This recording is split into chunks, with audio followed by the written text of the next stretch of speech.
धनपुर गांव एक जंगलों के बीच बना हुआ था।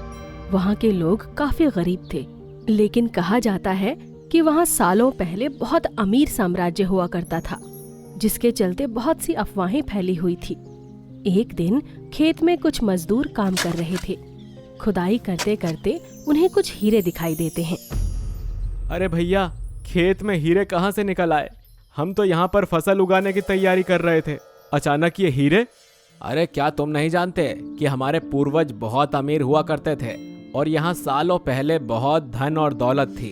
हो ना हो ये उन्हीं दौलत का हिस्सा होगा। चलो और खुदाई करके देखते हैं। लोग जितना खोदते गए उतने हीरे जमीन से निकलते गए। बात गांव में आग की तरह फैल गई। सब लोग खोदने का सामान लेकर खेत में आ गए और खुदाई करना शुरू किया। सबके पास बहुत सारे हीरे इकट्ठे हो गए, जिन्हें उठाकर वो लोग अपने अपने घर ले गए। अब तो हमारे पास किसी भी चीज की कमी नहीं है। हीरे मिल जाने से हमारा पूरा गांव अमीर हो चुका है।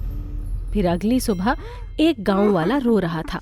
हे भगवान, मेरे सारे हीरे किसी ने चुरा लिए। पता नहीं कौन चोर था। मैं कल अपने हीरों को यहीं मटके में रखकर सोया था, लेकिन किसी ने मेरे सारे हीरे चुरा लिए। भाई, सबके पास हीरे तो हैं ही, तो हीरे चुराकर कौन क्या करेगा? वैसे भी हमारे पास तो बहुत सारे हीरे हैं, तो कोई तेरे हीरे क्यों चुराएगा? भाई, होगा कोई लालची आदमी जिसके मन में लालच आ गया होगा इसके हीरे चुराने का, जो अपने हीरे से संतुष्ट नहीं होगा, इसीलिए इसके हीरे चुरा लिए। लोग उसे छोड़कर चले जाते हैं। राजू रोते रोते बैठ जाता है। अगले दिन दूसरे आदमी के हीरे चोरी हो जाते हैं। अरे कौन चोर है जो हीरे चुरा रहा है? भाई देखो, जो भी ये सब कर रहा है ये अच्छी बात नहीं है। ऐसा नहीं करना चाहिए। जब सबके पास अपने अपने हीरे हैं तो फिर चोरी क्यों करना?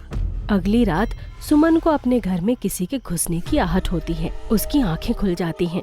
वो देखती है कि उसका हीरे का मटका हवा में उठा हुआ था। मटका घर से बाहर की तरफ जाने लगता है। सुमन उसका पीछा करती है। जब वो घर से बाहर चला जाता है तो सुमन चिल्लाती है, चोर चोर चोर। लोग उसकी बातें सुनकर बाहर आ जाते हैं। वो मटके की तरफ इशारा करती है। लोग उसका पीछा करते हैं। हीरे से भरा मटका जंगल में जाकर खो जाता है। अरे ये तो लग रहा है जैसे किसी भूत प्रेत का काम हो, क्योंकि मटके को उठाने वाला तो कोई दिखा ही नहीं। हाँ भाई, तुम सही कह रहे हो। ये किसी भूत प्रेत का ही काम है। वैसे सुमन बहन, क्या तुमने उस भूत को देखा? वो कैसा दिखता था? नहीं नहीं, मुझे कुछ दिखाई ही नहीं दिया। बस दिखा कि मेरा हीरे का मटका हवा में उठा हुआ था। इससे ज्यादा मैं कुछ नहीं देख पाई। सुमन का पति गुस्से से जंगल में चला गया। मैं नहीं छोड़ूंगा। जो भी मेरे हीरों को चुरा कर लाया है, भले ही वो भूत हो या कुछ भी हो, मैं उससे अपना बदला लेकर रहूंगा। तभी सुमन का पति देखता है कि जंगल में एक गुफा थी। वो चोरी चुपके उस गुफा के अंदर झांकता है। गुफा में हीरे रखे हुए थे। अच्छा, तो ये जो भी है, ये हीरों की चोरी करके सारे हीरे यहाँ पर लाकर रख देता है। मैं अपने हीरे उठाकर वापस अपने घर ले जाता हूँ। सुमन का पति धीरे धीरे गुफा के अंदर चला जाता है और वो जैसे ही अपने हीरे वाले मटके को उठाता है तो वहाँ पर एक भूतिया लड़की प्रकट हो जाती है। तो इसे नहीं उठा कर ले जा सकता।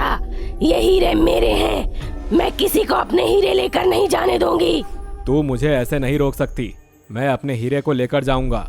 मेरे होते हुए तू इन्हें कहीं लेकर नहीं जा सकता।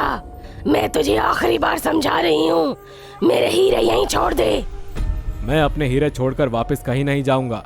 इन्हें अपने साथ ही लेकर जाऊंगा। कुछ देर बाद सुमन के पति की आवाज एक चीख के साथ जंगल में ही गुम हो जाती है।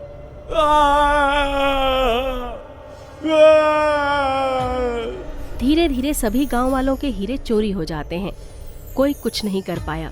बस सब परेशान थे और परेशान होकर बातें करते रहते थे। फिर एक रोज गांव में बाढ़ आ गई। सब कुछ बहने लगा। भगवान, पहले तो किसी ने हमारे हीरे चुरा लिए और अब ये बाढ़ आ गई। क्या सारा कहर भगवान हम गरीबों पर ही करोगे? क्या ऐसे में कोई हमारी मदद करने नहीं आएगा? बच्चे भी भूख से बिलख रहे हैं। भगवान, सुना है तू अपने भक्तों की रक्षा करने किसी न किसी रूप में आता ही है, तो हमारी भी मदद कर प्रभु, हमारी मदद कर। तभी वो देखते हैं कि एक बड़ा सा हेलीकॉप्टर उनके गांव की तरफ आ रहा था। उसमें से सुमन का पति चिल्लाया, सब ऊंची जगह पर आ जाओ। मैं तुम्हें हेलीकॉप्टर से पानी के जहाज तक ले जाऊंगा और हम इस गांव को छोड़कर कहीं और चले जाएंगे। भाइयों सब चलो, जल्दी से ऊंचाई पर चलो ताकि ये हमारी मदद कर सके। सब लोगों ने ऐसा ही किया। फिर सुमन का पति हेलीकॉप्टर से एक एक करके सबको पानी के जहाज में ले जाता है। सबने सुमन के पति से कहा, भाई तुम तो गायब हो गए थे, फिर आखिर ये सब इंतजाम तुमने कैसे किया?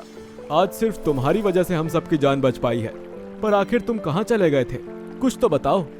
हमारे हीरे जिस चुड़ैल ने चुराए थे, उसने मुझसे कहा कि तुम्हारे गांव पर खतरा आने वाला है और तुम्हें बहुत सारे पैसों की जरूरत होगी। उस संकट से बचने के लिए तुम्हें पैसों की जरूरत है। मैं तुम लोगों को उससे बचाना चाहती हूँ। पर तुम भी तो हमारी मदद कर सकती हो, तुम्हारे पास शक्ति होगी। और वैसे मैंने सुना है चुड़ैल तो बुरी होती है, तो फिर तुम हमारी मदद क्यों करोगी? मैं इतने सारे लोगों की मदद एक साथ नहीं कर सकती, इसलिए मुझे तुम्हारी मदद की जरूरत है।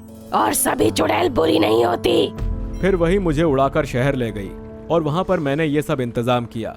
मैं बहुत पहले आने वाला था, लेकिन मुझे आते आते देर हो गई और गांव में बाढ़ आ गई। भाई तुम्हारा और हीरों से प्यार करने वाली उस चुड़ैल का बहुत बहुत शुक्रिया। चलो, मैंने तुम्हारे हीरों के बदले तुम्हारे रहने और खाने का इंतजाम कर दिया है। सब आराम से वहाँ रहना।